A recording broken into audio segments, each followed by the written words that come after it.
dio a Catherine, que volvía en su propio automóvil a casa, cercana a ese pequeño hospital. Siguiendo un impulso, le indicó por señas que se hiciera a un lado de la carretera. «Quiero que hables ahora mismo con el doctor Weiss», le gritó por la ventanilla, sin demora. Aunque los cirujanos suelen actuar impulsivamente, al mismo Frank le sorprendió su rotundidad. Los ataques de pánico y la ansiedad de Catherine iban siendo más frecuentes y duraban más. Empezó a sufrir dos pesadillas recurrentes. En una, un puente se derrumbaba mientras ella lo cruzaba al volante de su automóvil. El vehículo se hundía en el agua y ella quedaba atrapada, ahogándose. En el segundo sueño se encontraba encerrada en un cuarto totalmente oscuro, donde tropezaba y caía sobre las cosas, sin lograr hallar una salida. Por fin, vino a verme. Durante mi primera sesión con Catherine yo no tenía la menor idea de que mi vida estaba a punto de trastrocarse por completo, de que esa mujer asustada y confundida, sentada frente a mi escritorio, sería el catalizador, ni de que yo jamás volvería a ser él mismo.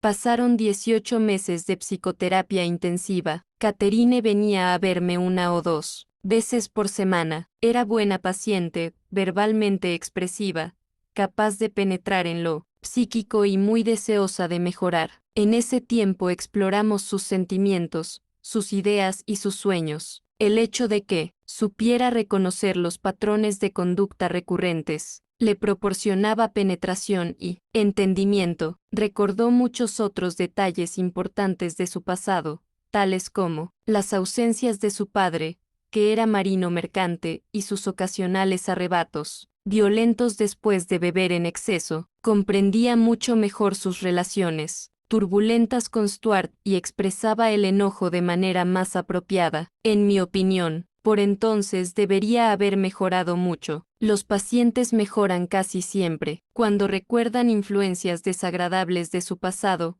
cuando aprenden a reconocer y corregir patrones de conducta inadaptada y cuando desarrollan la capacidad de ver sus problemas desde una perspectiva más amplia y objetiva. Pero Catherine no había mejorado. Aún la torturaban los ataques de ansiedad y pánico. Continuaban las vividas pesadillas recurrentes y todavía la aterrorizaban el agua, la oscuridad y estar encerrada. Aún dormía de manera interrumpida, sin descansar. Sufría palpitaciones cardíacas. Continuaba negándose a tomar medicamentos por temor a ahogarse con las píldoras. Yo me sentía como si hubiera llegado a un muro. Por mucho que hiciera, el muro seguía siendo tan alto que ninguno de los dos podía franquearlo. Sin embargo, este sentimiento de frustración me dio todavía mayor decisión. De algún modo ayudaría a Catherine, y entonces ocurrió algo extraño. Aunque tenía un intenso miedo a volar y debía darse coraje con varias copas al subir a un avión,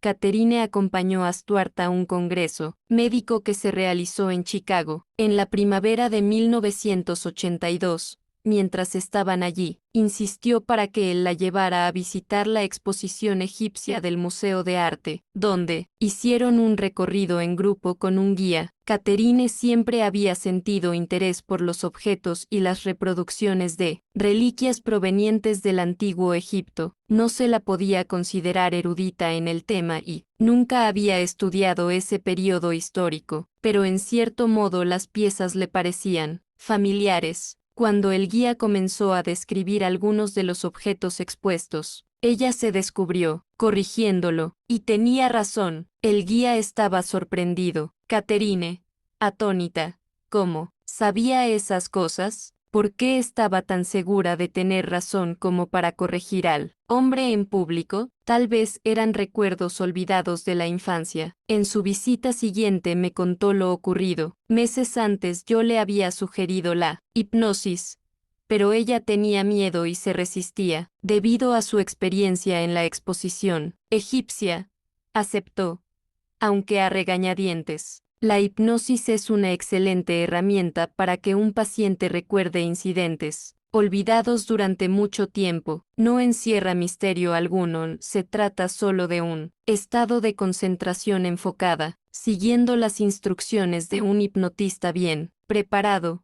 El paciente relaja el cuerpo, con lo que la memoria se agudiza. Yo había hipnotizado a cientos de pacientes. Me resultaba útil para reducir la ansiedad, eliminar fobias, cambiar malos hábitos y ayudar a rememorar material reprimido. Ocasionalmente había logrado la regresión de algún paciente a la primera infancia, hasta cuando tenía 2 o 3 años de edad, despertando así recuerdos de traumas muy olvidados que trastornaban su vida. Confiaba en que la hipnosis ayudaría a Catherine. Le indiqué que se tendiera en el diván, con los ojos entrecerrados y la cabeza apoyada en una almohadita. Al principio nos concentramos en su respiración. Con cada exhalación liberaba tensiones y ansiedad acumuladas. Al cabo de varios minutos, le dije que visualizara sus músculos relajándose progresivamente desde los de la cara y la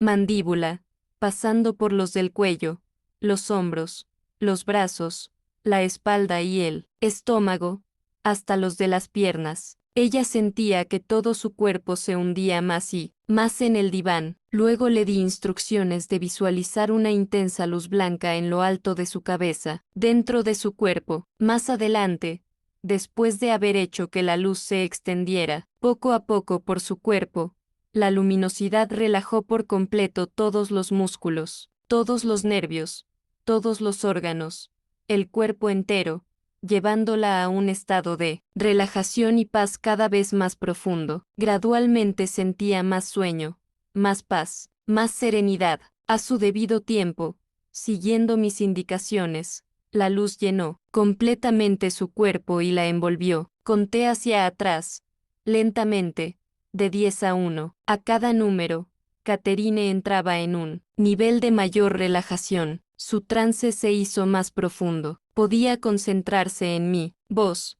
excluyendo cualquier otro ruido. Al llegar a 1, estaba ya en un estado de hipnosis moderadamente profundo. Todo el proceso había requerido unos 20 minutos. Al cabo de un rato comencé a iniciarla en la regresión, pidiéndole que rememorara recuerdos de edades cada vez más tempranas. Podía hablar y responder a mis preguntas, siempre manteniendo un profundo nivel de hipnosis. Recordó una experiencia traumática con el dentista, ocurrida cuando ella tenía 6 años. Tenía vívida memoria de la aterrorizadora experiencia de los 5 años, al ser empujada a una piscina desde un trampolín. En aquella ocasión había sentido náuseas, y había tragado agua hasta asfixiarse. Mientras lo narraba, empezó a dar arcadas en mi consultorio. Le indiqué que la experiencia había pasado, que estaba fuera del agua.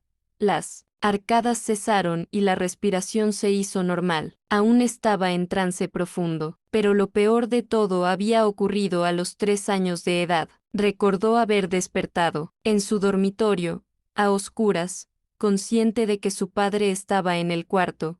Él apestaba a alcohol en aquel momento, y Catherine volvía a percibir ahora el mismo olor. El padre la tocó y la frotó.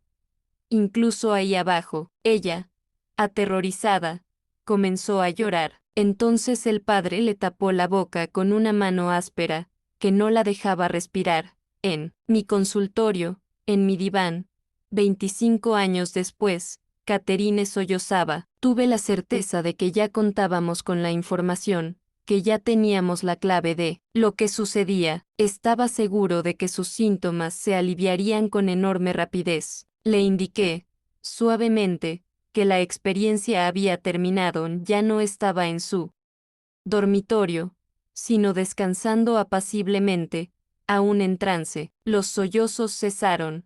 La llevé hacia adelante en el tiempo, hasta su edad actual. La desperté después de ordenarle, por su gestión posthipnótica, que recordara todo cuanto me había dicho. Pasamos el resto de la sesión analizando ese recuerdo, súbitamente vivido, del trauma ocasionado por su padre. Traté de ayudarla a que aceptara y asimilara su nuevo conocimiento,